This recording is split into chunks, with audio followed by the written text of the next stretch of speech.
As provisões de Jeová para nos alimentar em sentido espiritual incluem a preparação de eventos como este, e a construção e a manutenção de locais de adoração. Os que desejarem fazer donativos para ajudar a cobrir as despesas envolvidas poderão fazer isso pelo site donate.jw.org.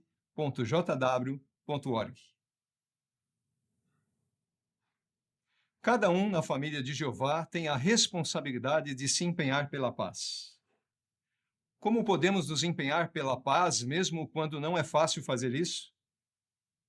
A série de 3 discursos a seguir vai nos mostrar maneiras práticas de fazer isso. Cada orador vai anunciar o próximo. O irmão Estevão Palombi vai apresentar o primeiro discurso desta série. Seu tema é Empenhe-se pela paz, fale o que for bom para a edificação. Se alguém que te ama muito te desse um presente muito bonito, muito valioso, muito útil, muito caro, mas também muito delicado, que precisa de bastante cuidado e atenção, com certeza você iria fazer todo o possível para cuidar desse presente, né? Para mantê-lo sempre em bom estado. E se por acaso ele se quebrasse ou se perdesse por alguma razão, você iria tentar de tudo para recuperá-lo. Todos nós ganhamos um presente de alguém que nos ama muito. É a paz de Deus. Jeová dá essa paz para todos os seus servos. Mas nós temos a responsabilidade de cuidar muito bem dela, de mantê-la em bom estado. E se ela for quebrada ou rompida por alguma razão, queremos fazer o nosso máximo para recuperá-la. Mas assim como aquele presente, a paz pode ser bem delicada. É que o mundo em que vivemos não promove a paz. O mundo incentiva a divisão, o ódio, o preconceito, o egoísmo, falar o que pensa. E essas atitudes podem como que quebrar ou romper a paz. O tema dessa série de discursos é baseado em 1 Pedro 3,11, que diz em parte, empenhe-se pela paz. Essa expressão empenhe-se indica que manter a paz ou recuperá-la vai exigir esforço, vai exigir empenho da nossa parte. Essa série foi preparada para nos ajudar a ver como cada um de nós pode promover a paz. E nós vamos ver que podemos fazer isso de 3 maneiras. Primeiro, por usar a nossa boca para edificar. Segundo, por andarmos em amor. E terceiro, por resistir aos inimigos da família de Jeová que vão tentar tirar a nossa paz. O primeiro conselho que vamos analisar está em Efésios, capítulo 4, versículo 29. Abra sua Bíblia, por favor, em Efésios, o capítulo 4, versículo 29 diz assim: Não saia da boca de vocês nenhuma palavra pervertida, mas somente o que for bom para a edificação, conforme a necessidade, para transmitir aos ouvintes o que é benéfico. Somente o que for bom para a edificação, somente o que é benéfico. Nós podemos pensar em nossas palavras como se fossem tijolos. Um tijolo bem assentado, ele pode ser usado para edificar, para construir uma parede, uma casa, um prédio. Mas esse mesmo tijolo, se ele for atirado em uma janela ou atirado em um carro, nesse caso ele não vai estar sendo usado para edificar, né? Ele vai estar sendo usado para destruir, para demolir, para prejudicar. Da mesma forma, o que nós falamos pode edificar ou prejudicar. Mas já percebeu que parece que é mais fácil dizer coisas que magoam, que machucam, do que coisas que animam e edificam? É por causa da nossa imperfeição. E nos últimos tempos, especialmente na internet, parece que as pessoas perderam o medo de criticar abertamente qualquer outra pessoa, perderam qualquer respeito pelos outros. Para muitos, parece que virou um hábito falar coisas que derrubam, coisas que destroem. Alguns até se orgulham da sua capacidade de humilhar os outros com palavras. Veja que diferença do conceito de Jeová, né? Fale só o que é bom para edificação, só o que é benéfico. Como nós, então, podemos usar a nossa boca para edificar e assim promover a paz, cuidar desse presente? Bom, primeiro temos que pensar em como nós falamos. Talvez não achemos muito difícil mostrar brandura e calma ao conversar com as pessoas sobre a Bíblia, com nossos estudantes ou no ministério de campo. Mas e quando nós temos intimidade com a pessoa? Seu cônjuge, seus filhos, seus pais, seus amigos, seus irmãos. A intimidade, ela pode deixar a gente muito à vontade para sermos bem francos. E aí está o perigo. Alguns confundem a franqueza com falar o que pensa, sem calcular o efeito disso nas outras pessoas. Jesus, por exemplo, tinha muita amizade com seus apóstolos. Eles conviveram por anos juntos, eles se tornaram melhores amigos. Mas nem por isso Jesus achava que podia ser duro com eles, que podia falar sem pensar, criticá-los de forma dura. Ah, eles não vão ficar magoados comigo, eles sabem quem eu sou, eles sabem que eu estou certo. Não, mesmo quando eles cometiam erros, como naquelas ocasiões em que eles discutiam entre si sobre quem era o maior, Jesus os aconselhava e os corrigia sempre de maneira bondosa. Isso edificava e promovia a paz. Mas por que isso pode ser difícil para alguns?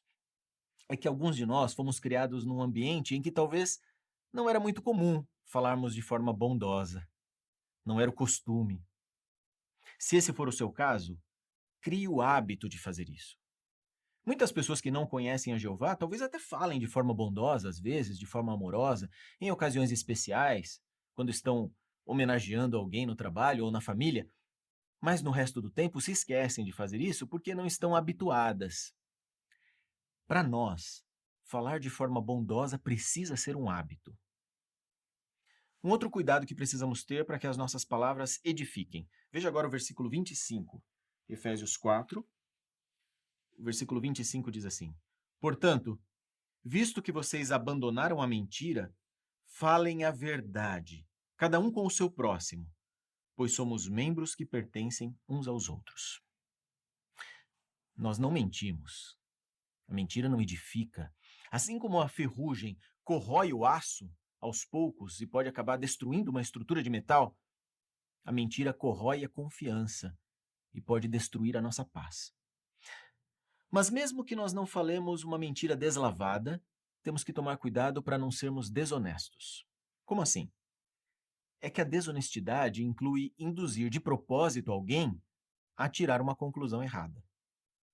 Talvez você se lembre de um vídeo que assistimos no congresso desse ano, em que uma irmã distorceu o que uma outra irmã disse para poder justificar uma opinião pessoal dela. Lembra? Talvez aquilo não parecia tão grave, mas foi desonesto. E as consequências foram muito ruins. A paz foi perturbada e até se perdeu durante um tempo.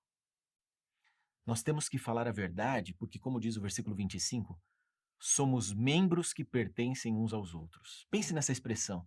Ela indica que nós temos que nos preocupar de verdade, de coração, com as necessidades dos nossos irmãos. E mostramos isso no modo de falar. Nós vimos 2 cuidados que temos que ter para edificar.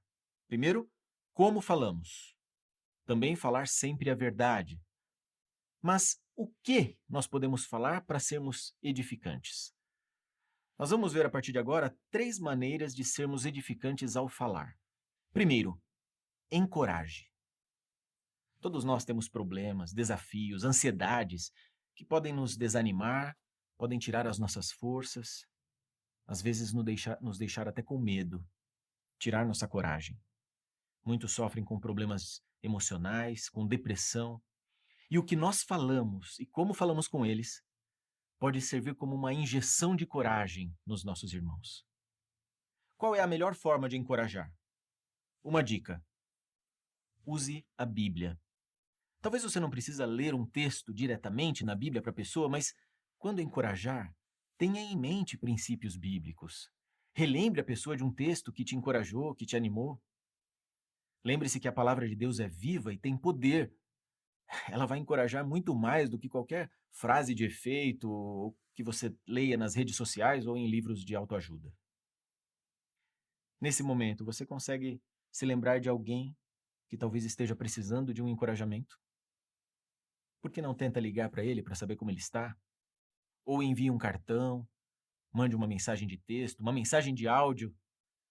Talvez você não saiba muito bem como ajudar, o que dizer, mas mesmo que você diga apenas algumas palavras de encorajamento, isso vai fazer uma grande diferença e pode reanimar a pessoa. Encoraje. Segundo, elogie. Todos nós precisamos de elogios. Todos nós precisamos nos sentir amados, valorizados. Mas para que um elogio realmente edifique, ele precisa ser sincero. Não é só falar qualquer coisa para agradar a pessoa. Ela pode até te agradecer, mas ela percebe que aquilo não é de coração. Então, se você realmente quer edificar com seus elogios, tire tempo para meditar, para pensar nas boas qualidades que os nossos irmãos e irmãs têm. Ah, mas se eu ficar elogiando demais aquela pessoa, ele vai ficar se achando muito especial, muito importante. Ele já sabe que ele é bom, ele não precisa que alguém diga isso. É verdade que alguns podem reagir mal a um elogio, até ficarem orgulhosos. Mas concorda que isso não é problema nosso? Nós temos que fazer a nossa parte. Na Bíblia, Jeová elogiava várias vezes as pessoas que ele amava. Jeová nunca deixou de elogiar alguém para não estragar a pessoa. Mas um cuidado que devemos ter é não elogiar as pessoas apenas pelos bons resultados que elas têm. Por exemplo, pode ser muito fácil elogiar uma pioneira que dirige muitos estudos bíblicos, ou talvez um irmão que fez um bom discurso. Mas nós temos que nos lembrar de elogiar também os esforços que os nossos irmãos e irmãs estão fazendo, mesmo que eles não consigam ter tanto resultado no momento. Porque Jeová ama ver o empenho deles, o esforço deles. E nós queremos mostrar que valorizamos isso também. Encoraje, elogie e dê bons conselhos. Lembre-se que a paz é como um presente que queremos manter, proteger, cuidar bem. Para cuidar bem da paz, às vezes vai ser necessário aconselhar um amigo. Mas temos que ter cuidado para que o nosso conselho não seja do tipo que mais atrapalha do que ajuda. A pessoa que recebe o conselho tem que se sentir animada, edificada e não destruída. Então, se você realmente acha que precisa dar um conselho a alguém sobre algo que está afetando ou pode vir a afetar a relação da pessoa com Jeová, faça isso. Mas use a Bíblia. 2 Timóteo 3,16 diz que ela é útil para endireitar as coisas. Então, cuidado para não criar regras ou dar um conselho só com base nas suas experiências de vida, nas suas opiniões pessoais. Nós temos que ser modestos e reconhecer que todos nós vamos precisar dos conselhos e da sabedoria de Jeová. Vamos ver como uma irmã chamada Júlia deu bons conselhos para uma amiga que está usando uma rede social. Olha, ele respondeu meu stories. Quem respondeu? Ah, é só um colega da época da escola, mas isso faz muito tempo. É que ele começou a me seguir. Ah, e ele é de qual congregação? Ah, não. Ele não é testemunha de Jeová, não mesmo. Mas também não rola nada entre a gente. Mas então, o que rola? Não rola nada, de verdade. Ele sabe que eu sou casada e que agora eu sou testemunha de Jeová. É por isso que eu até achei estranho ele me chamar para tomar um café. Mas talvez seja uma oportunidade de dar um testemunho para ele. Ele sempre foi muito gente boa. Parece que a Laura está indo por um caminho perigoso, né? O que você faria se estivesse no lugar da Júlia? Você poderia tentar mudar de assunto para evitar uma situação constrangedora? Ou você poderia tentar ajudar a sua amiga dando um bom conselho? A Júlia decidiu fazer uma oração silenciosa e pedir sabedoria para lidar com essa situação. Vamos ver o que aconteceu.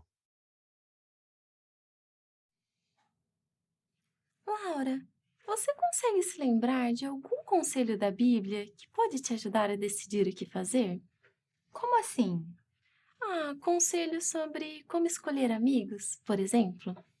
Bom, a gente sabe que más companhias estragam bons hábitos. Isso, exatamente. Esse texto de 1 Coríntios 15:33 também diz: não se deixe enganar. E um outro texto de Provérbios 22:3 diz que quem é prudente vê o perigo e se esconde. Então, o nosso coração ele pode nos enganar, principalmente se já tivermos algum sentimento romântico por alguém. Sabe, eu e meu marido conversamos sobre como escolher os nossos amigos nas redes sociais e criamos algumas regras para aceitar novos amigos. Regras? Mas que tipo de regras? Eu vi essa sugestão em uma Despertai. Então, nós estabelecemos limites para nos ajudar a decidir quem nós vamos aceitar ou convidar como amigos nas redes sociais, assim como a gente já faz na vida real. E nós dois já recebemos vários pedidos de amizade de colegas que eram da época da escola. E se naquela época eu já tinha feito de tudo para não ter essas amizades, por que eu ia querer ser amiga deles agora? É, realmente. Eu me esforcei muito para mudar minhas amizades enquanto eu estudava a Bíblia. Eu me lembro disso, e Jeová te deu amigos de verdade. Sim, amigos de verdade que querem o meu bem e me dão bons conselhos. Eu vou conversar com meu marido para também estabelecermos algumas regras para as amizades nas redes sociais. E eu já decidi, eu vou recusar o convite desse colega. A Júlia foi corajosa, né? Não deve ter sido fácil, mas percebeu que ela aconselhou de forma amorosa, não se achou a dona da razão, usou princípios bíblicos para proteger a sua amiga, para proteger a relação dela com Jeová. Ela promoveu a paz. Faça o mesmo. Encoraje, elogie e dê bons conselhos, se necessário. O mundo nos pressiona de muitas formas. Nas grandes cidades, o trânsito, o medo de assaltos faz as pessoas ficarem estressadas. Talvez você esteja passando por situações aflitivas, problemas de saúde, problemas emocionais, problemas econômicos. Mesmo assim, isso não é desculpa para descuidarmos do presente que Jeová nos deu, da paz. Então, mesmo que estejamos estressados, cansados, desanimados, nunca devemos agir com raiva. Veja o que diz o versículo 31 de Efésios capítulo 4. Abandonem todo tipo de ressentimento, ira, raiva, gritaria e palavras ofensivas, junto com toda a maldade. Percebeu que o apóstolo Paulo diferenciou aqui gritaria e palavras ofensivas? Gritaria tem mais a ver com o modo de falar. Já a expressão palavras ofensivas se refere ao conteúdo, o que se fala. Alguém pode usar palavras ofensivas sem aumentar a voz. Mesmo assim, ele pode ser humilhante, sarcástico, desaforado, e esse tipo de coisa não edifica. Além disso, como cristãos, nós nunca deveríamos, nunca, usar palavras obscenas. Efésios capítulo 5, versículo 3, diz que essas coisas não deveriam nem ser mencionadas entre nós. Talvez a pessoa não tenha coragem de falar um palavrão ou conversar sobre algo imoral em voz alta, mas pode acabar fazendo isso em mensagens de texto, ou em redes sociais, ou talvez curtindo um post que tem uma palavra ofensiva ou um assunto imoral. Talvez durante esse discurso você tenha se lembrado de algumas situações em que você mesmo não foi tão edificante, né? Não se preocupe. Isso acontece. Todos nós somos imperfeitos e, vez por outra, vamos precisar relembrar esses conselhos. Mas não desista. Faça disso um alvo. Pense com cuidado sobre o que você fala e sobre como você fala. Sempre tem algo que a gente pode melhorar, né? Além disso, pense em que assuntos você tem com a sua família, com seus amigos. São edificantes? Promovem a paz? Ou, sem perceber, as nossas conversas acabam sendo sempre negativas? Se você percebeu que tem algo que pode melhorar, ore a Jeová sobre isso, peça ajuda. Tiago, capítulo 1, versículo 26, diz que a adoração de uma pessoa que não domina a língua é fútil. Olha que forte. Isso significa que nós falamos, o que nós falamos afeta diretamente o nosso relacionamento com Jeová. Por isso, sempre fale o que for bom para a edificação, e dessa forma você estará contribuindo para a sua paz, a paz da congregação e a sua paz com Jeová. O irmão Douglas Praça Oliveira vai apresentar agora o próximo discurso desta série, Empenhe-se pela paz, ande em amor. Já notou quantas vezes a Bíblia ilustra o nosso modo de vida como adoradores de Jeová com uma caminhada, com andar? Por exemplo, na Bíblia encontramos expressões como andar com Deus, andar na verdade, andar na integridade, andar pela fé e tantas outras expressões vinculadas a andar. Vamos analisar agora, na carta aos Efésios, uma dessas expressões. Uma maneira de andar que fará toda a diferença no nosso alvo de termos e mantermos a paz e a união. Vamos abrir a Bíblia, por favor, em Efésios capítulo 5.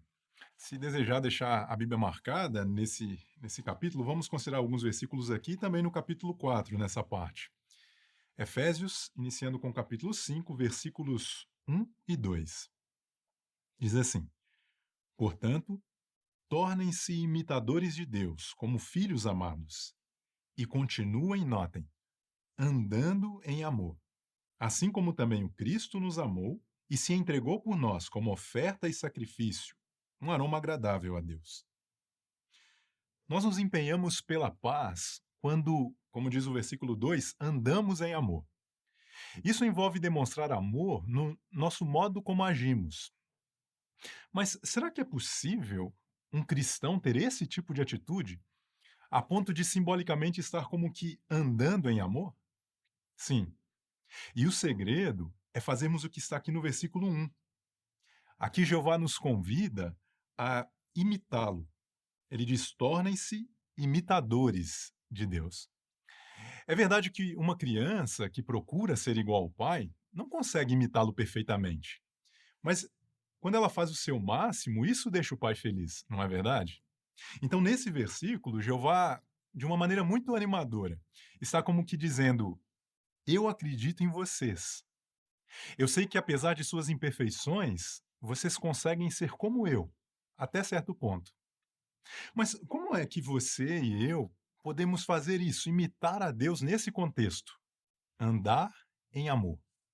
Percebe que Paulo inicia o versículo 1 com a expressão portanto? Isso então faz uma ligação com o versículo anterior. Vamos ver? Efésios 4 e o versículo 32. Mas sejam bondosos uns com os outros, ternamente compassivos, perdoando liberalmente uns aos outros, assim como Deus os perdoou liberalmente por Cristo. Nós podemos andar em amor seguindo esse conselho inspirado. Percebe aqui as 3 qualidades citadas que Jeová demonstra e que nós queremos imitar? Aqui fala sobre ser bondoso, ternamente compassivo e perdoador.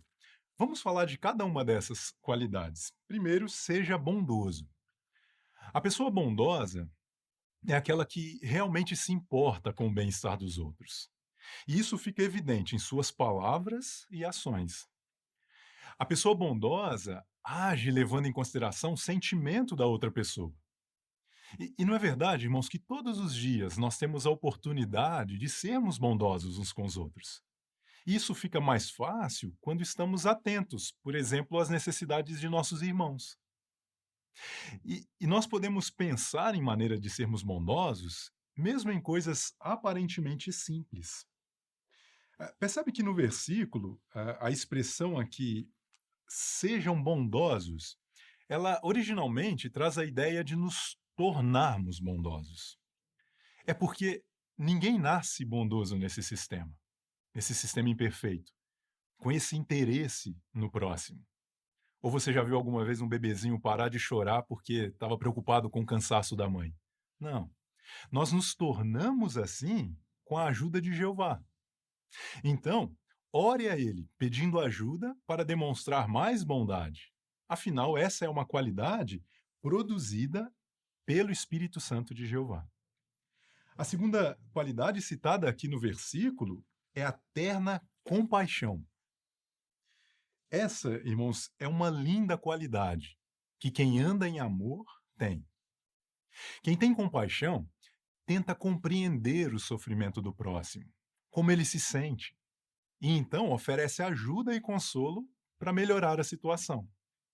Talvez para ilustrar, você se lembra de alguma vez estar num dia bem frio, num ambiente frio, e ao sair encontrar um lugar onde estava batendo sol, aquele suave calor do sol, talvez o sol do inverno? A compaixão pode ser comparada, pode ter esse efeito em sentido emocional para alguém que está sofrendo. E a compaixão, irmãos, é um bom antídoto contra o veneno de julgarmos outros. Porque ela nos ajuda a tentar compreender por que uma pessoa age de certa maneira. Vamos falar da terceira qualidade citada aqui no versículo.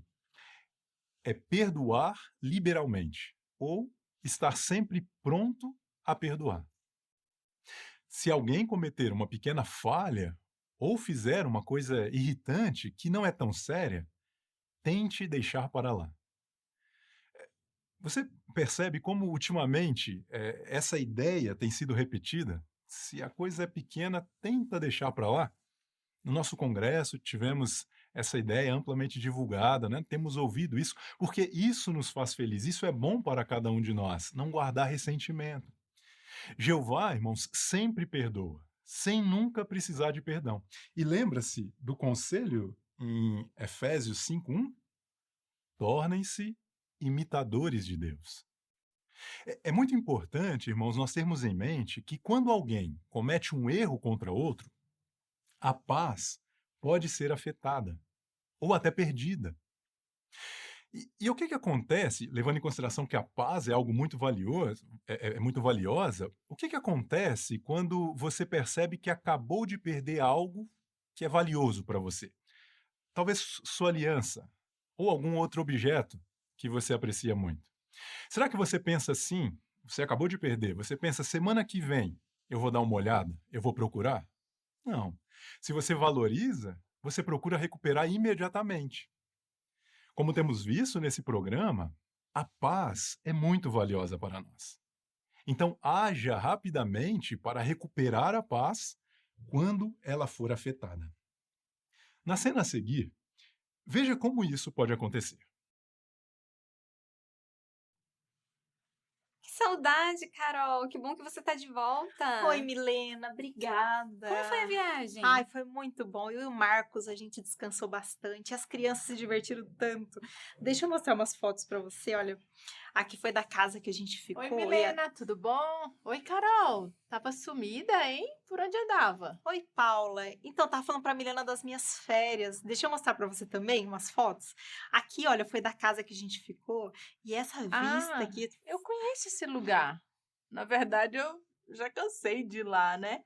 É legalzinho. Não é um lugar assim que eu indicaria para alguém passar as férias. Mas que bom que vocês gostaram.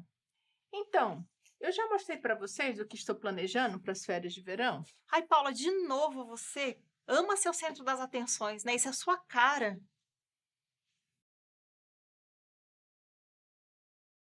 Você já esteve alguma vez numa situação como essa?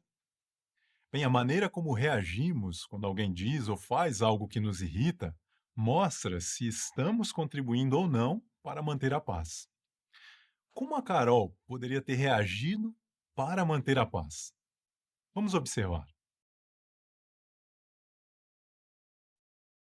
Eu conheço esse lugar. Na verdade, eu já cansei de ir lá, né? É legalzinho. Não é um lugar assim que eu indicaria para alguém passar as férias. Mas que bom que vocês gostaram. Então, eu já mostrei para vocês do que estou planejando para as férias de verão. De novo a Paula fazendo isso. Será que ela não percebe que isso é tão irritante? Às vezes ela é tão grosseira. Ela ama ser o centro das atenções.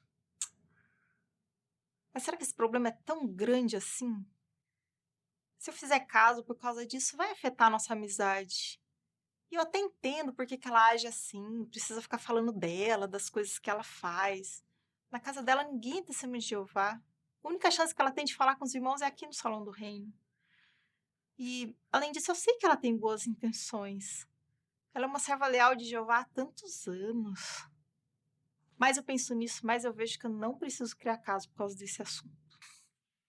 Eu achei que seria muito interessante a gente fazer uma viagem com as famílias da congregação para um território pouco trabalhado. O que vocês acham? Ah, eu gostei da ideia, Paula. Você sempre pensando no jeito das crianças gostarem de ir para o campo, né? Mas me diz, já pensou em algum território?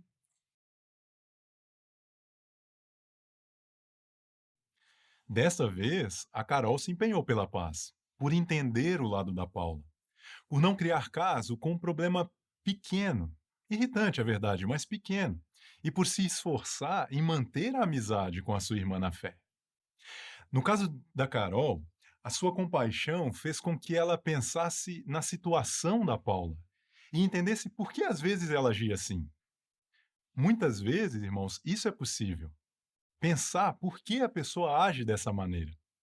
Mas algumas vezes pode acontecer de nós não entendermos o motivo de alguma pessoa agir de um jeito que nos irrita. Mas mesmo assim, é possível nos empenhar pela paz. Pense no seguinte: a única pessoa que nos entende totalmente é Jeová. Isso vale no caso dessa pessoa que talvez você não entenda. Então, se acontecer isso em algum momento, ore especificamente e peça a Jeová que ajude você a ver aquela pessoa da maneira que ele vê, que ajude você a ver as qualidades dessa pessoa. E aí se concentre nessas qualidades. E isso, sem dúvida, vai nos ajudar a mantermos a paz.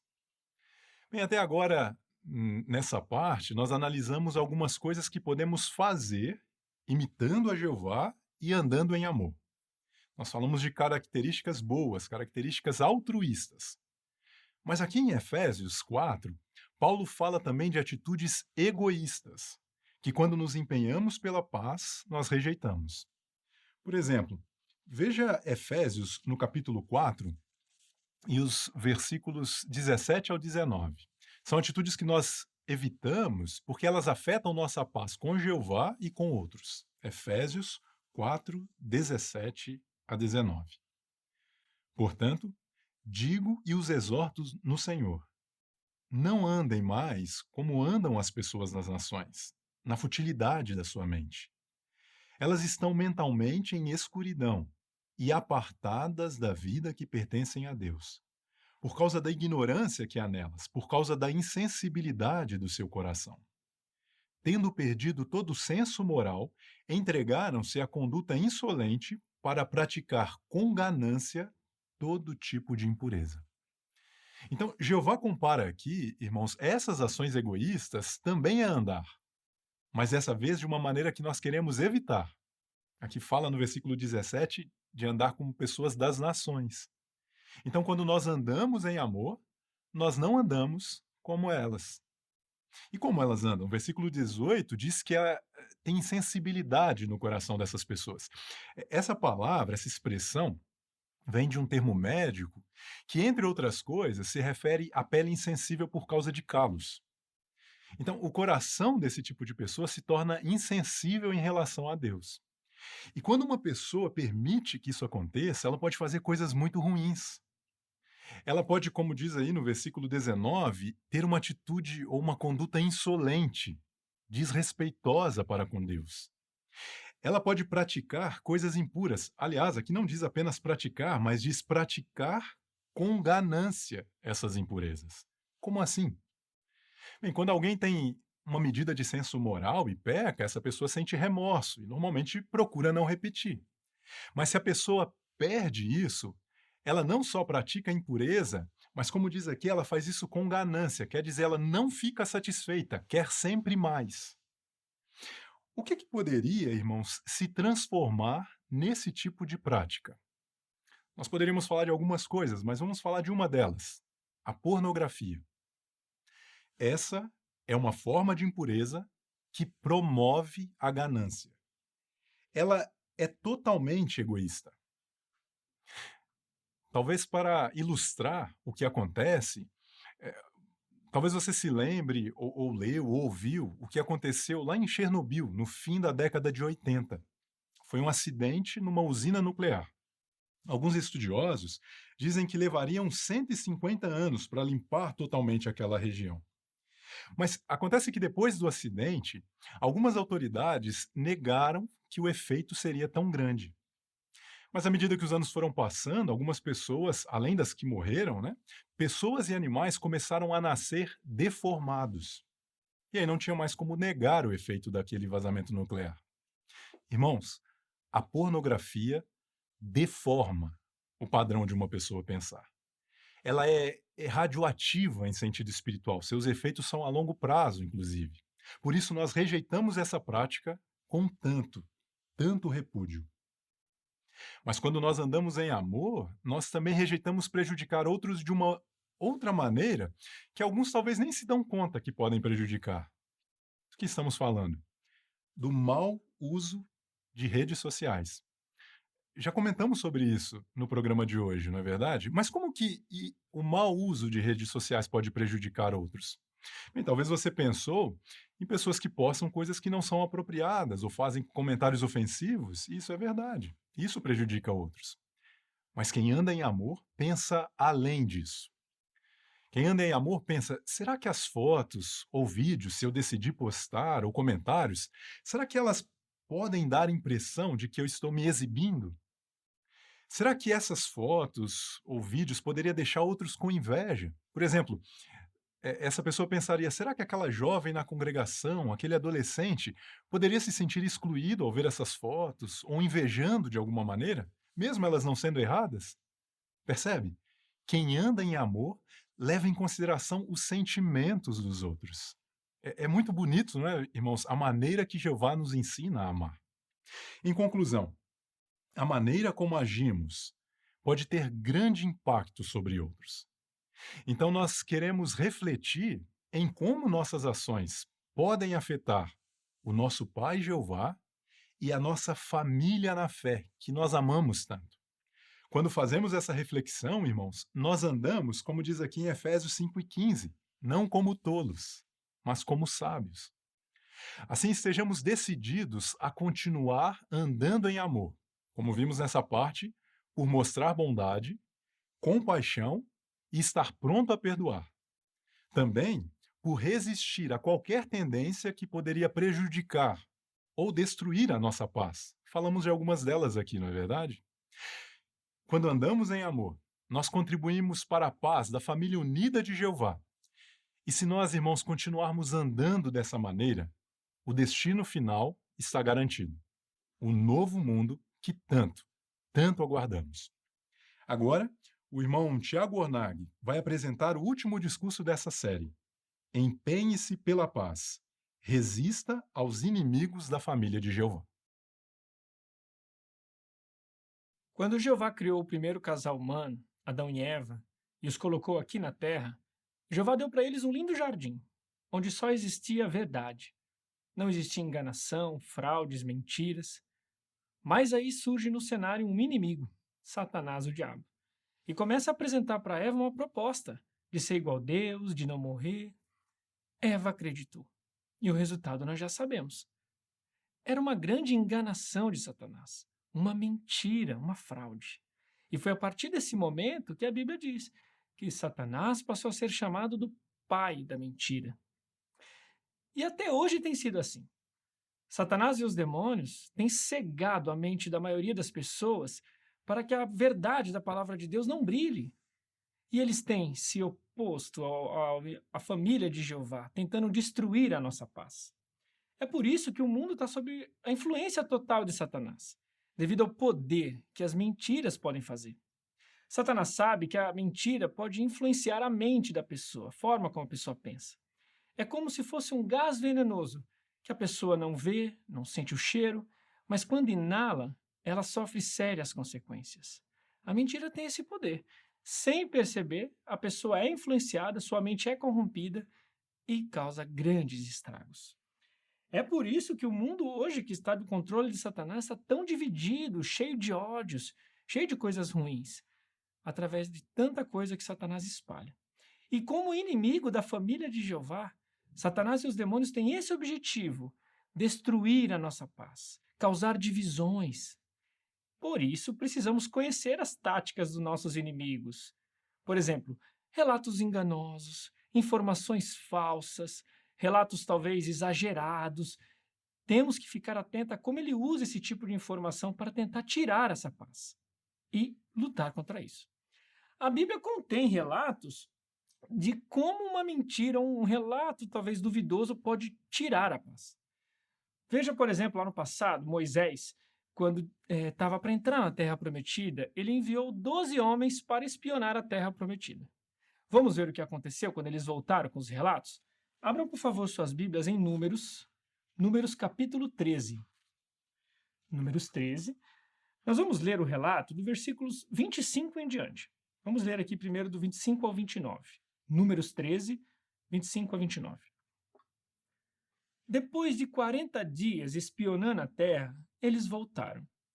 Então foram a Moisés e a Arão e a toda a Assembleia de Israel no deserto de Parã, em Cádiz, fizeram um relatório para toda a Assembleia e lhes mostraram os frutos da terra. Relataram o seguinte a Moisés: Entramos na terra a qual nos enviou, e ela realmente emana leite e mel. Estes são os seus frutos. No entanto, o povo que mora naquela terra é forte, e as cidades fortificadas são muito grandes. Também vimos os anaquins lá. Os amalequitas moram na terra do Neguebe. Os hititas, os jebuseus e os amorreus moram na região montanhosa. E os cananeus moram junto ao mar, ao longo do Jordão. Deu para perceber aqui como eles, no começo até apresentaram um relato, mas depois começaram a ter um teor negativo ao apresentar os fatos, com um certo medo. Dois homens tentaram acalmar o povo. Veja o versículo 30. Calebe tentou acalmar o povo diante de Moisés e disse: Subamos imediatamente, e com certeza tomaremos posse dela, pois certamente podemos conquistá-la. Mas vamos ver no relato 31 a 33 que não adiantou muito, olha só o que diz. Mas os homens que tinham ido com ele disseram: Não podemos subir contra esse povo, porque são mais fortes do que nós. E insistiram em apresentar aos israelitas um relatório negativo sobre a terra que haviam espionado, dizendo: A terra que percorremos para espionar é uma terra que devora os seus habitantes, e todos os homens que vimos lá são de tamanho extraordinário.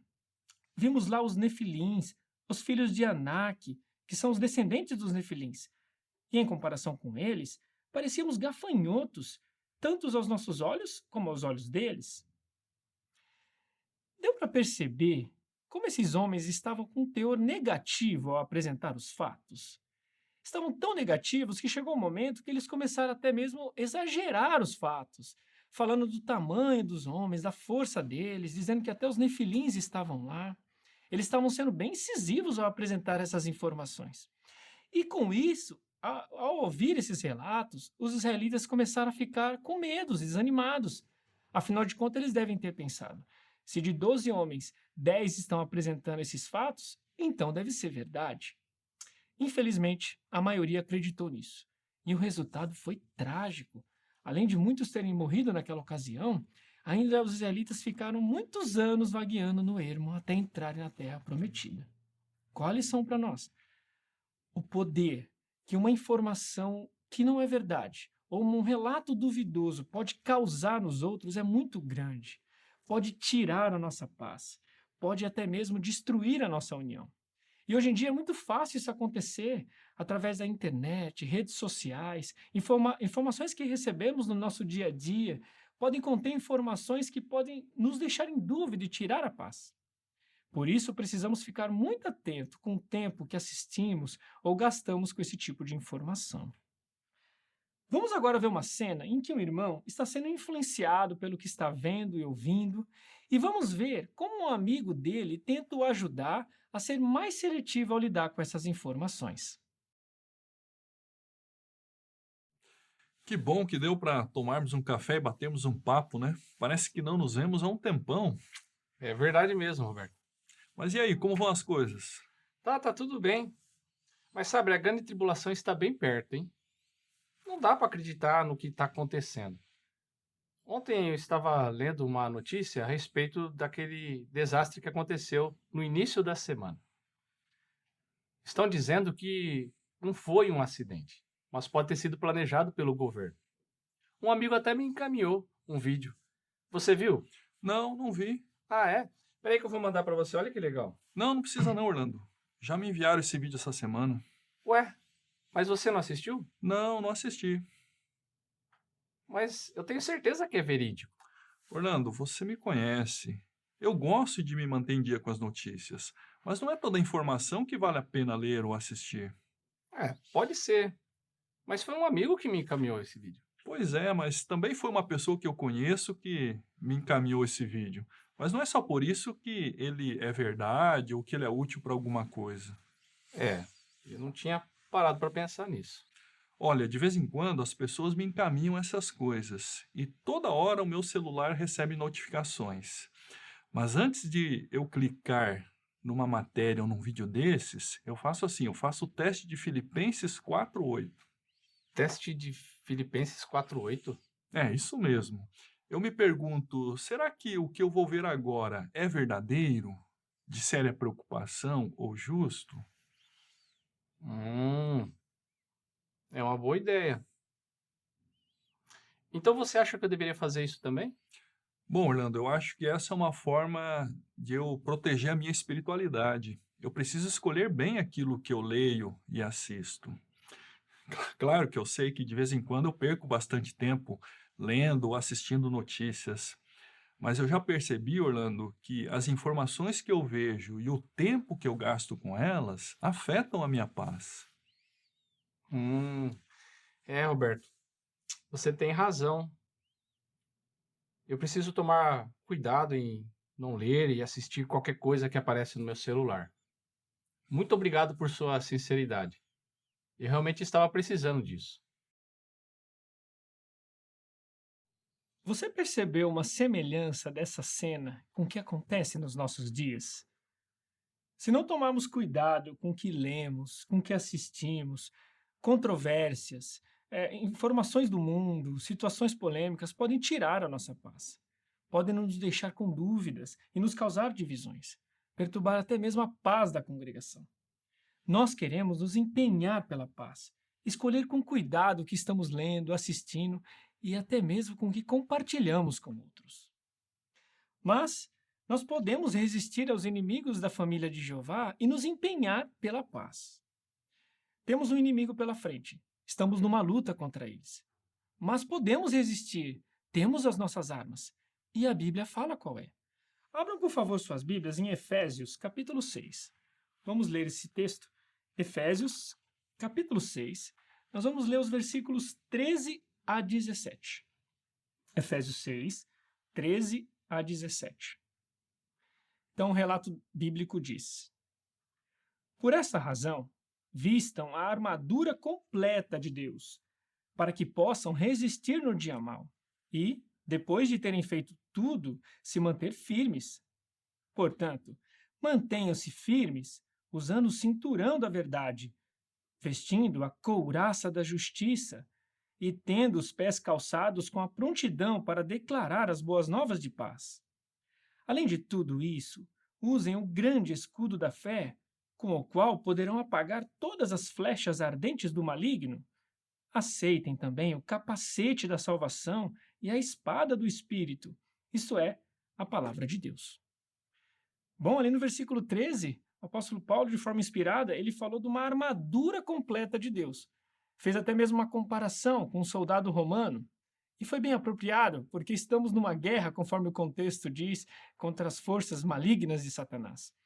E depois ele passa a citar peças dessa armadura. Essa armadura é comparada com a nossa espiritualidade. E vamos ver como cada peça aqui vai mostrar que a espiritualidade forte nos ajuda a lidar com essas informações falsas e mentiras de Satanás. Por exemplo, uma primeira peça, ele citou ali no versículo 14, quando ele falou usar o cinturão da verdade. Que verdade é essa? A verdade da palavra de Deus, que somos expostos a todo momento. E é essa verdade que vai nos ajudar a lidar com as mentiras de Satanás. Princípios da Bíblia podem ser úteis. Por exemplo, Provérbios 14:15 diz que o ingênuo acredita em qualquer palavra, mas o prudente para e pensa antes. Pode ser usado, por exemplo, quando recebemos uma informação. Será que ela é verdadeira? Parar e pensar. Outro princípio de Filipenses 4:8, considerar, será que é verdadeiro? Será que é de séria preocupação? Princípios como esses vão nos ajudar. Afinal de contas, na internet hoje em dia é muito comum vídeos, informações serem tiradas fora de contextos e serem encaminhadas como se fosse uma grande verdade. Se não tomarmos cuidado, podemos ser influenciados. Então, parar, pensar, principalmente antes de compartilhar isso com os outros. Fazendo isso, nós vamos estar nos protegendo contra as mentiras de Satanás. Essa é uma parte dessa nossa armadura. Uma segunda peça, ali no versículo 14 também falou da couraça da justiça. A justiça aqui é o forte apego aos padrões morais de Jeová. Padrões esses que estão contidos na Bíblia. Então, é muito comum hoje informações, diversões com conteúdo imoral, que desagrada a Jeová. Então, não queremos nos divertir ou até mesmo nos informar desse tipo de situações. Ao recebermos esse tipo de situação, queremos rejeitar e jamais tirar proveito disso ou até mesmo compartilhar com outros. Isso também é algo muito importante nessa nossa luta contra Satanás. Uma outra peça, o versículo 15 falou aqui, ó, pés calçados com a prontidão para declarar as boas novas. É verdade, a pregação, estar ativo pregando as boas novas de Deus, é uma proteção contra Satanás. Quanto mais ativos estivermos, mais estamos fortalecendo a nossa fé, com o foco correto, que é no reino de Deus e ajudar as pessoas a aprender a verdade. É uma forma de nos protegermos contra essas mentiras de Satanás. Olha uma outra peça aqui no versículo 16. O grande escudo da fé. E é digno de nota que o apóstolo Paulo citou o grande escudo. Mostra a importância que tem que ter o tamanho da nossa fé. Precisamos ter uma fé forte em Jeová e na sua organização, nos homens que ele usa para nos orientar. Nesse sentido, precisamos tomar muito cuidado com a apostasia. Os apóstatas querem distribuir informações falsas, querem fazer que a nossa fé, a nossa paz seja minada. Não queremos isso. Queremos rejeitar esse tipo de informação, não ter nenhum contato, nem pessoalmente, nem por redes sociais, internet. Queremos ter um apego forte, uma fé forte em Jeová e na sua organização. Isso vai também nos ajudar a tomar cuidado com essas influências. Uma outra peça, aqui no 17, falou do capacete da salvação. Mostra onde tem que estar o nosso foco. O nosso foco quer estar aonde? No reino de Deus. Só o reino de Deus vai trazer a solução para os nossos problemas. E quando mantemos o foco nisso, isso vai nos ajudar. Afinal de contas, hoje é muito comum questões políticas, questões sociais inflamarem com bastante informações. Ficar neutro é uma proteção. Jesus foi um grande exemplo nesse sentido, ele tinha até poder de se influenciar nas questões políticas da sua época, mas ele não fez isso. Preferiu se manter neutros. Esse exemplo dele nos ajuda hoje em dia também a não se envolver nesse tipo de questões políticas, sociais e informações que recebemos diariamente por meio de redes sociais ou internet podem nos influenciar sem percebermos. Mas quando nos protegermos, mantendo foco somente no reino de Deus, isso é uma proteção para nós. E por fim, aqui no 17 cita a última peça aqui, ó, a espada do Espírito, isto é, a palavra de Deus. Em vez de gastarmos tempo demais lendo informações, notícias, tudo que tem aí para vermos, a melhor forma é gastar tempo com a Bíblia, estudando, lendo. Aqui nós podemos encher nossa mente de coisas boas para compartilhar com outros. Em vez de compartilharmos notícias do mundo, podemos compartilhar informações da Bíblia. E tem uma ferramenta que Jeová usa hoje que é maravilhoso nesse sentido, o site jw.org. Nesse site contém informações atualizadas, notícias sobre o povo de Deus, vídeos, matérias. Essas sim são informações boas para compartilharmos com outros. Quando enchemos a nossa mente desse tipo de informações que vêm da palavra de Deus, estamos nos protegendo contra as artimanhas de Satanás. Conforme vimos, essa armadura completa tem a ver com a nossa espiritualidade. Quanto mais fortalecemos a nossa espiritualidade, mais preparados estaremos para lidar contra os inimigos da família de Jeová, que é Satanás e os demônios, e assim estaremos nos empenhando pela paz. Sim, precisamos continuar nos empenhando. Essa série de discursos nos ajudou a ver de que formas podemos promover a paz, promover a união na congregação e na família espiritual. Vamos para a pergunta de revisão? Como podemos nos empenhar pela paz? A resposta. Efésios capítulo 4, versículo 29, capítulo 5, versículo 1 e 2, capítulo 6, versículo 13. Podemos nos empenhar pela paz por falar o que é bom para a edificação, por agir de forma amorosa e por rejeitar às mentiras de Satanás. Esse mundo de Satanás está muito dividido. Não tem paz, não tem união, e infelizmente a tendência é piorar e muito. Mas somos muito felizes, não é verdade? Porque fazemos parte de uma família espiritual. Somos propriedade de Jeová. Jeová nos escolheu e conseguimos ter essa paz, mesmo no mundo que não tem paz. Portanto, vamos fazer o nosso máximo em contribuir e manter a paz e a nossa união cristã, nos empenhando pela paz. Muito obrigado aos irmãos e a todos os participantes. Chegou a hora do último discurso desta Assembleia. Durante todo o programa, falamos sobre o privilégio especial que temos de fazer parte da família de Jeová.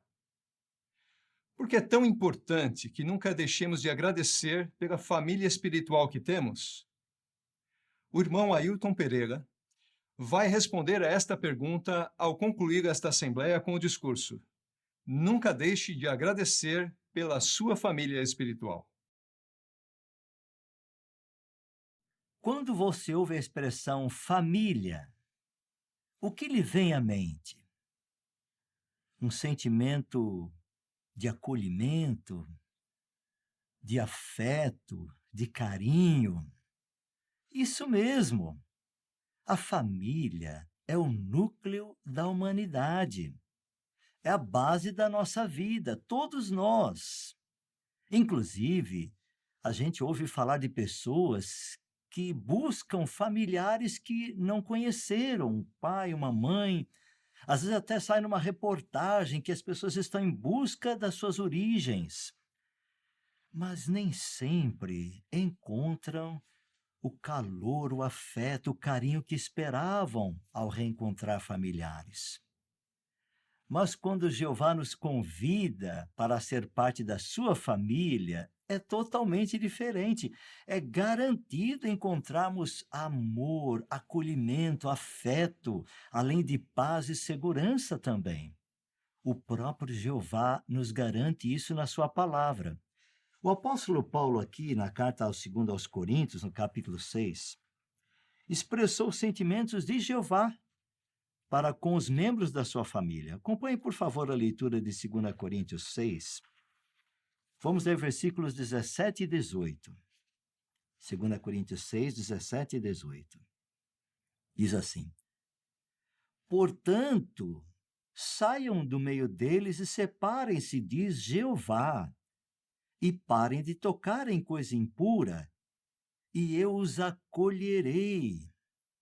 E eu me tornarei pai para vocês, e vocês se tornarão filhos e filhas para mim, diz Jeová o Todo-Poderoso. Vejam essa expressão do próprio Criador Jeová.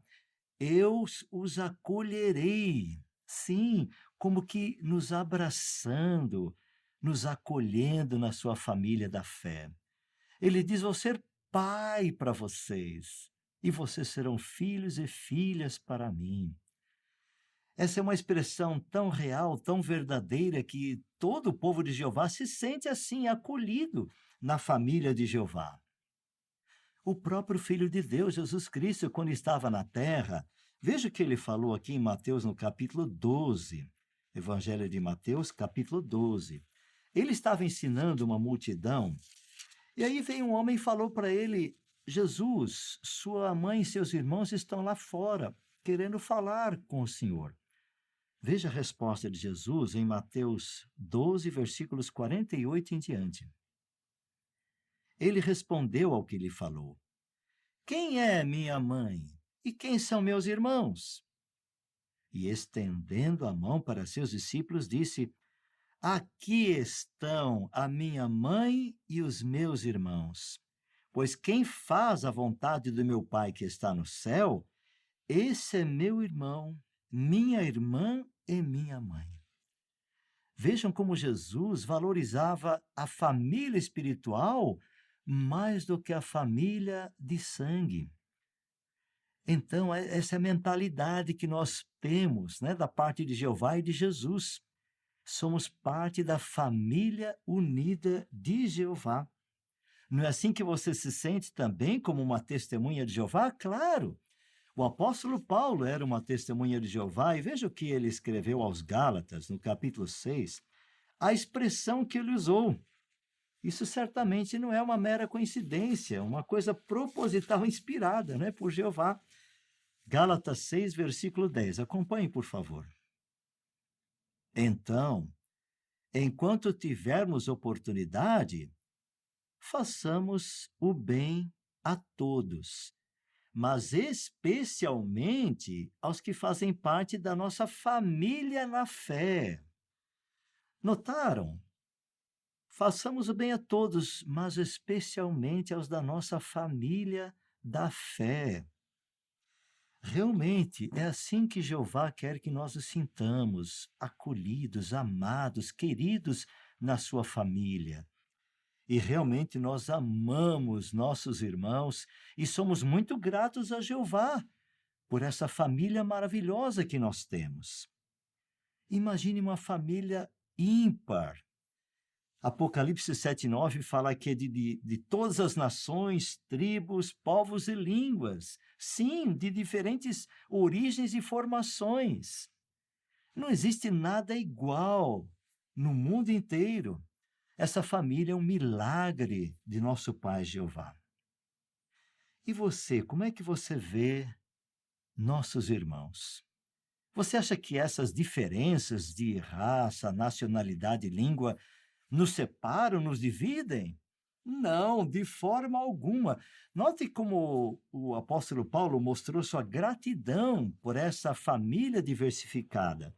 Aqui em Efésios, o próximo livro depois de Gálatas, no capítulo 1, versículos 15 e 16. Efésios 1, 15 e 16 diz assim: É por isso que eu também, desde que ouvi falar da fé que vocês têm no Senhor Jesus e do amor que demonstram para com todos os santos, não paro de dar graças por vocês. Continuo a mencioná-los nas minhas orações. Então, notou, Paulo não parava de agradecer a Jeová por aqueles irmãos em Éfeso. E eram pessoas que não eram, né, da nação judaica, eles eram gentios, muitos deles. Mas quando conheceram a verdade, se tornaram uma só família.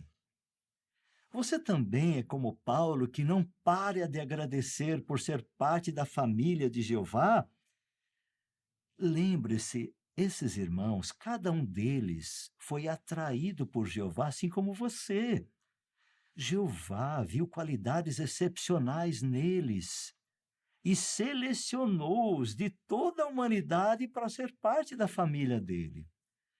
Cada um desses nossos irmãos tem qualidades maravilhosas que Jeová viu e a cada dia também nós descobrimos. Então, como é que nós podemos demonstrar gratidão por nossos irmãos e irmãs? Bem, há algumas maneiras, e nós vamos aqui falar de algumas delas. A primeira, podemos mencionar o cuidado que temos que ter para não ofender nossos irmãos. O apóstolo Paulo, ao escrever aos cristãos em Roma, no capítulo 14 da carta aos Romanos, ele falou sobre isso. Querem ver? Romanos, no capítulo 14. E como vocês sabem, naquela época havia muitos gentios entrando na verdade e tinham costumes e hábitos diferentes. Então, aqui no capítulo 14 de Romanos, veja o que Paulo falou no versículo 15, primeiro. Pois se o seu irmão se ofende por causa de um alimento, você não está mais andando de acordo com o amor. Não arruine pelo seu alimento aquele pelo qual Cristo morreu. Então Paulo falou assim, olha, cuidado para não ofender alguém que, por causa de costumes antigos, talvez tenha a consciência muito sensível. Ele falou assim, não arruine, notou a nota ali, não destrua. Né? Nós não queremos jamais ser um tropeço para alguém na congregação, só por causa de hábitos e costumes que não são biblicamente errados. Note o versículo 20. parem de demolir a obra de Deus só por causa do alimento. É verdade que todas as coisas são puras, mas é prejudicial para o homem que comer se isso for causar tropeço. Então, esse cuidado que a gente tem, justamente porque esses nossos queridos irmãos são obra de Deus. Lembra que eles foram atraídos? Isso mesmo. Então, nós jamais queremos causar um tropeço aos nossos irmãos. Ao contrário, queremos ajudá-los a continuar perseverando, vencendo dificuldades e desafios. Veja que na próxima carta de Paulo, agora aos Coríntios, no capítulo 12 de 1 Coríntios. Veja como ele deu uma exortação ali que nós também podemos usar. 1 Coríntios, no capítulo 12, versículo 26. Ele fez uma comparação muito interessante. Se um membro sofre, todos os outros membros sofrem com ele. Se um membro é glorificado, todos os outros membros se alegram com ele. Então, Paulo comparou a família de Jeová como um corpo humano. A cabeça, Cristo Jesus, né, que orienta, nos ajuda a ser obedientes a Jeová, e todos os membros dessa família, né, desse corpo, são membros interdependentes, um dependente do outro. Então ele falou, se um membro sofre, todos os outros membros sofrem com ele. É fácil ilustrar. Por exemplo, talvez você já bateu o seu dedinho do pé no sofá, numa cadeira, e aquilo doeu muito. Todos os membros do corpo se dirigiram ao dedinho do pé, embora ele seja tão pequenino, mas todos os membros se dirigiram a ele para aliviar a dor, porque todos estavam sentindo aquela dor. Não é assim também na família de Jeová, quando um membro da congregação está sofrendo, sentindo uma dor, a congregação inteira se condói, vai em busca de ajudar de alguma maneira. Então, isso é família, o acolhimento, o afeto. Assim também, o companheirismo nessa família é muito importante. Vejam o exemplo de Jesus Cristo. No capítulo 8 de Lucas, nós lemos um relato de Jesus. Veja como ele fazia questão de ter a companhia dos seus discípulos. Lucas, no capítulo 8, e o versículo 1. Lemos assim. Pouco tempo depois, ele começou a viajar de cidade em cidade, de aldeia em aldeia, pregando e declarando as boas novas do reino de Deus. E os 12 estavam com ele. Os 12 aqui, né, com letra maiúscula, o D, eram seus apóstolos. Pode imaginar Jesus Cristo indo nas portas das pessoas acompanhado de 12 discípulos, mas ele fazia questão de treinar aqueles discípulos, aqueles apóstolos. Mas, ao mesmo tempo, era companheirismo cristão. Você certamente já tomou a iniciativa de convidar outros irmãos para trabalhar no campo com você. Ou talvez você já foi convidado para fazer uma revisita ou dirigir um estudo bíblico por outro irmão, outra irmã. Então aproveite esse companheirismo cristão, trabalhe junto com eles. E durante essa pandemia, né, que ainda está havendo, nós sabemos que muitos irmãos se fortaleceram na fé por causa desse companheirismo mesmo eletronicamente. Então, faça isso para manter a união. É uma maneira de agradecer a Jeová por eles. Agora, algo muito importante também foi salientado por Paulo na segunda carta aos Coríntios. Veja, esse ponto é muito importante também, e por isso que Paulo fez questão de falar isso. 2 Coríntios, capítulo 1, e vamos ler o versículo 11. 2 Coríntios 1, 11 diz assim: vocês também podem nos ajudar com as suas súplicas por nós. Assim, muitos darão graças por nossa causa, pelo favor que recebemos em resposta às orações de muitos. Sim, queridos irmãos, queridas irmãs, orar pelos nossos irmãos. E olha, temos ouvido tantas orações em favor de irmãos em dificuldades, né? Como aqui no Brasil, aqueles irmãos sofrendo calamidades naturais. Orações pelos nossos irmãos na Rússia, na Eritreia, que ainda estão sendo condenados e presos. Pelos nossos irmãos na Ucrânia, que enfrentam ainda os desafios de uma guerra. Então, nossas orações certamente os ajudam. Oramos por aqueles que são pais, para que sejam bem-sucedidos em criar seus filhos. Oramos por aqueles jovens que enfrentam pressão na escola para fazer o que é errado. Então, se você tomar tempo para mencionar por nome cada irmão da sua congregação, né, você vai criar ainda mais intimidade com Jeová, que é o pai da nossa família, e também com os nossos próprios irmãos. De fato, irmãos, nossa família da fé é maravilhosa em dar ajuda quando há necessidade. Por exemplo, os irmãos se lembram, né? Em janeiro de 2020, chuvas muito fortes atingiram os estados de Minas Gerais e Espírito Santo. E cerca de 58 famílias foram muito afetadas pelas inundações. Mas aí os anciãos entraram em contato com aquelas congregações não atingidas, né? E aí, em questão de poucas horas, havia 1,5 tonelada de alimentos doados. Em 3 dias, 7 toneladas de alimentos e 3 toneladas de água, além de muitos móveis e roupas para nossos irmãos afligidos pelas enchentes. Até, curiosamente, né, uma vizinha viu lá uma irmã que estava, né, com um monte de gente lá ajudando uma irmã a tirar a lama da casa dela. A vizinha falou para ela assim: puxa, mas como é que tanta gente está ajudando você? Todo esse povo mora na sua casa? A irmã falou: não, eles são meus irmãos na fé, da minha congregação. Nós somos testemunhas de Jeová. Aí a vizinha ficou triste porque da religião dela não apareceu ninguém para ajudar. Mas nossa família é uma verdadeira família, não é? A família espiritual, a família de Jeová. Que privilégio, não é verdade? Agora, naturalmente, toda família precisa ter paz, né? Ter a união na família. Você pode imaginar uma pessoa que chega do trabalho em casa. Aí ele já chega cansado, estressado do que passou no dia. E quando ele entra na casa, ele sente aquele espírito pacífico, amoroso, alegre. Como é que ele se sente? Reanimado, não é verdade? A família de Jeová também usufrui de paz e união. Como somos gratos, não é verdade, irmãos? Que nós encontramos isso na nossa família espiritual. E você já parou para pensar como você usufrui de paz e união com os nossos irmãos na sua congregação?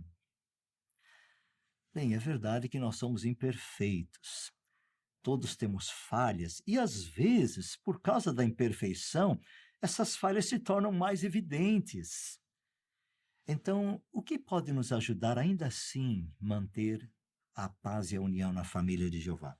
Vamos acatar a orientação aqui na carta aos Filipenses. Filipenses, no capítulo 2. O apóstolo Paulo, escrevendo aos cristãos em Filipos, então, percebeu que precisava haver uma maior união entre eles. E ele deu aqui a orientação nos versículos 2 e 3 de Filipenses 2. Tornem plena a minha alegria por terem o mesmo modo de pensar e o mesmo amor, sendo plenamente unidos, tendo o mesmo pensamento. Não façam nada por rivalidade nem por presunção, mas com humildade considerem os outros superiores a vocês. Que palavras bem apropriadas, não é, queridos irmãos e irmãs? Ele falou para a gente estar unido na maneira de pensar, na maneira de enxergar as coisas. Nós encaramos todos como sendo da família de Jeová, então são pessoas boníssimas, com qualidades excelentes, embora imperfeitos como nós. Então, quando ele falou assim, para a gente cultivar a humildade, para considerar os outros superiores a nós, ao olhar para os seus irmãos na congregação, você consegue perceber como todos eles são superiores a você de alguma forma. Sim, nossos irmãos têm qualidades que todos nós precisamos ainda aperfeiçoar. É assim a gente considera nossos irmãos como superiores a nós. E se houver alguma falha, como todos temos, simplesmente desconsideramos, valorizamos as qualidades excelentes de nossos irmãos, cultivando a humildade mental. E nós sabemos também que somos interdependentes, não é, irmãos? Então, um depende do outro. Como é que você vê, que maneiras você precisa de cada irmão lá na congregação? Certamente, você não pensa assim, não, eu não preciso de ninguém, eu com Jeová. Não, nós somos dependentes um do outro, não é verdade? Nós vamos fazer até uma comparação aqui com a colmeia, uma colmeia de abelhas, né? Elas trabalham unidas, cada uma na sua função, usando seus dons, né, por assim dizer. Há aquelas que produzem cera para proteger a colmeia, reparar a colmeia, né? Há aquelas zeladoras que cuidam da limpeza geral. Há também aquelas que cuidam do clima. Quando está muito quente, elas batem as asas para ventilar na colmeia. E também quando esfria bastante, elas se juntam para aquecer aquele ambiente. Há também aquelas que viajam longas distâncias para encontrar e trazer o néctar para a colmeia. E há também aquelas abelhas químicas que usam enzimas para transformar o néctar em mel, que beneficia tanto a humanidade. Então, a união das abelhas, embora cada uma na sua função, faz o bem para elas e para a humanidade, não é mesmo? Só que elas fazem isso por instinto. Jeová que as criou dessa forma. Mas os da família de Jeová fazem isso de maneira consciente. Eles se empenham pela paz e pela união e combatem fatores divisórios. Sim, não queremos ter nada de divisório na congregação. Por exemplo, algo que pode afetar a nossa união, irmãos, é o fervor político do mundo. A gente fica exposto a isso, né? Nossos jovens até na escola, nossos irmãos do trabalho, talvez até nas notícias, né? Que se fala muito a respeito de política, mas nós da família de Jeová mantemos a nossa neutralidade. Quando as pessoas suscitam esses assuntos, não fazemos nenhum comentário positivo ou negativo. Até na família da fé, né? Entre irmãos, nós não comentamos a respeito disso. Nós somos a família de Jeová. Assim como nosso irmão mais velho, Jesus, fixamos a mente no reino. O reino é que vai realmente solucionar todos os problemas da humanidade e trazer bênçãos eternas. Também o nacionalismo é destacado nos esportes, né? Nada demais, né? Em praticar ou assistir esportes, né? Muitos de nós gostamos de praticar e até assistir esportes. Mas devemos tomar cuidado, irmãos, com o perigo associado com os esportes profissionais, que justamente apresentam o nacionalismo e o orgulho patriótico. Pensa bem, se Cristo estivesse aqui na Terra hoje e ele assistisse um esporte, por qual nação ou cidade você acha que ele torceria? Para Israel, porque ele era judeu? Ou para a Itália? Estados Unidos? Japão? Brasil? Ou não torceria para nenhuma delas? Verdade, irmãos, nós cristãos não ficamos divididos em atividades transitórias, né, como esportes ou recreação. Seguimos o conselho de Tiago 3, 17 e 18. Estamos cheios de bons frutos. Somos pacíficos, sem parcialidade, tendo o fruto da justiça semeado sob condições pacíficas. Não é maravilhoso isso? De fato, irmãos, queremos sentir a paz que vem de Jeová na nossa família espiritual. acatamos os conselhos da Bíblia Sagrada para estarmos reunidos. E até entendemos a razão porque sempre no povo de Jeová houve associação, as reuniões, eventos. E o salmista Davi falou a respeito desses eventos no Salmo 133. Vejam que belas palavras o salmista Davi usou. Aliás, que ele era um promotor dessas ocasiões, né? Ele gostava quando o povo de Jeová estava unido, até fazendo com que houvesse um coral enorme, né, de cantores e quantos cânticos de louvor a Jeová. Então, o Salmo 133 é um deles. Veja o versículo 1. Vejam como é bom, como é agradável, irmãos, viverem juntos em união. Aqui esse cântico é das subidas. Então, quando os israelitas subiam para as festividades em Jerusalém, eles iam cantando esses cânticos às subidas, e um deles era esse. E eles certamente sentiam essa alegria, né? Porque é bom, agradável. Quando fala irmãos aqui, significa que, embora fossem de várias tribos e houvesse também estrangeiros no meio deles, eram verdadeiros irmãos na adoração do nosso Pai Jeová. Não é isso que você sente também quando você vai ao Salão do Reino para assistir às reuniões, ou mesmo assistindo pelo Zoom? Não é assim que a gente se sente, né? Mesmo antes da pandemia, né? Assembleias e congressos presenciais. E como temos a perspectiva também, ver aquela multidão de irmãos, como a gente vê no videoclipe, né? Sobre congressos internacionais. Só de assistir, a gente se emociona. Irmãos de todas as raças unidos na adoração de Jeová, não é realmente muito bom e muito agradável? Sim. Veja o versículo 2.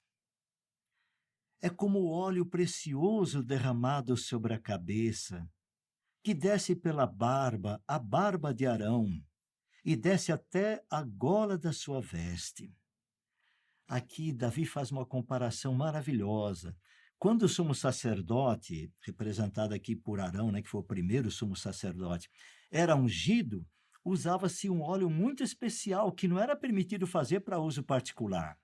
Era um incenso muito agradável, de fragrância que atraíam a todos. Aqueles que estavam ali próximo da unção do sumo sacerdote queriam ficar mais próximos ainda por causa do aroma. Então, aqui Davi faz uma referência àquela união do povo de Jeová, né? Porque eles certamente não sentiam o perfume, estavam distantes do sumo sacerdote, né? Mas eles sentiam o perfume da associação cristã, sentiam prazer verdadeiro de estar com tantos irmãos na fé unidos ali. Quando fala morar juntos, quer dizer que eles passavam dias, a festividade não era de um dia, ia e voltava para casa no mesmo dia, não. Passavam dias, às vezes semanas, festejando, dando glória a Jeová. Então, assim também hoje, não é verdade, irmãos? O nosso sumo sacerdote, Jesus Cristo, não foi ungido com óleo literal, foi ungido com o Espírito Santo de Jeová. Então, como cabeça da congregação, ele usa o Espírito Santo de Jeová, a força ativa de Jeová, para derramar sobre seus irmãos na fé, por assim dizer, de Jesus, né? Para adorarem a Jeová juntos. O alimento espiritual que vem nessas reuniões vem realmente com base no Espírito Santo. A força de Jeová é que produz o alimento espiritual para a gente. Então, realmente, nós temos o mesmo sentimento de Davi. E veja o último versículo. É como o orvalho do Hermon, que desce sobre as montanhas de Sião. É ali que Jeová decretou que estivesse a sua bênção, a vida eterna. Hermon era um monte muito alto e seu pico sempre estava com neve, né? E aí aquele orvalho abundante era produzido pela condensação de vapores noturnos, e quilômetros de distância de vegetação eram beneficiados por aquele orvalho, especialmente na estação do estio. Então, assim como o Monte Hermon, né, produzia aquele orvalho refrescante para a vegetação, o povo de Israel também se sentia revigorado com o alimento espiritual que recebiam nas suas festividades. E nós também, não é verdade, irmãos? Depois, às vezes, de um dia cansativo de trabalho, ir para a reunião às vezes é um desafio, mas quando chegamos lá nos sentimos tão bem. Quantos irmãos falaram assim, olha, eu estava cansado, quase que eu não vinha na reunião, mas agora estou tão revigorado, né? É assim que nos sentimos quando a gente se junta aos nossos irmãos.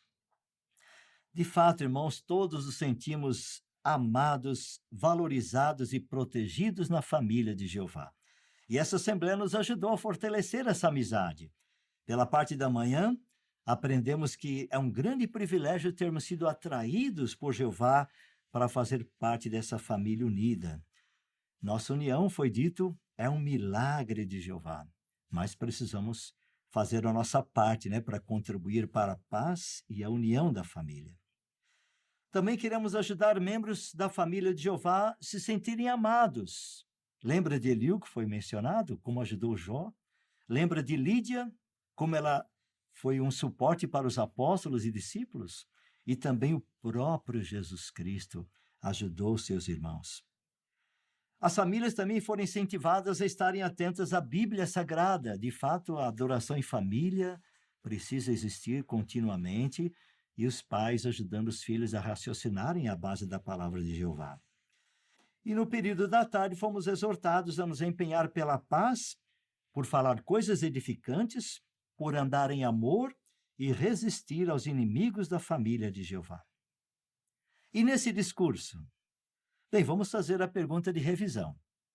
Como podemos aumentar o nosso amor por nossa família espiritual? Resposta: Efésios 1, 15 e 16. Por lembrar das qualidades dos nossos irmãos que nos fazem dar valor a eles e por sempre agradecer a Jeová por eles. Então, lembrar das qualidades dos nossos irmãos, dar valor a eles e sempre agradecer a Jeová por eles. Sim, queridos irmãos, nunca vamos deixar de agradecer por nossa família espiritual. A paz e a alegria que nós temos agora é só uma pequena amostra do que virá no futuro, quando vai se cumprir o Salmo 72:7, que diz: Nos seus dias o justo florescerá, e haverá abundância de paz até que não haja mais lua. Sim, assim você vai ser grato eternamente pela sua família espiritual, a família de Jeová. Obrigado, irmão Ailton, por nos lembrar como é especial fazer parte da família unida de Jeová. Nunca queremos nos esquecer disso. Vamos agora concluir esta assembleia animadora, cantando juntos o cântico 107. Jeová, o exemplo perfeito de amor. Depois do cântico, você pode fazer a oração final no local onde você assistiu à assembleia. Cântico 107.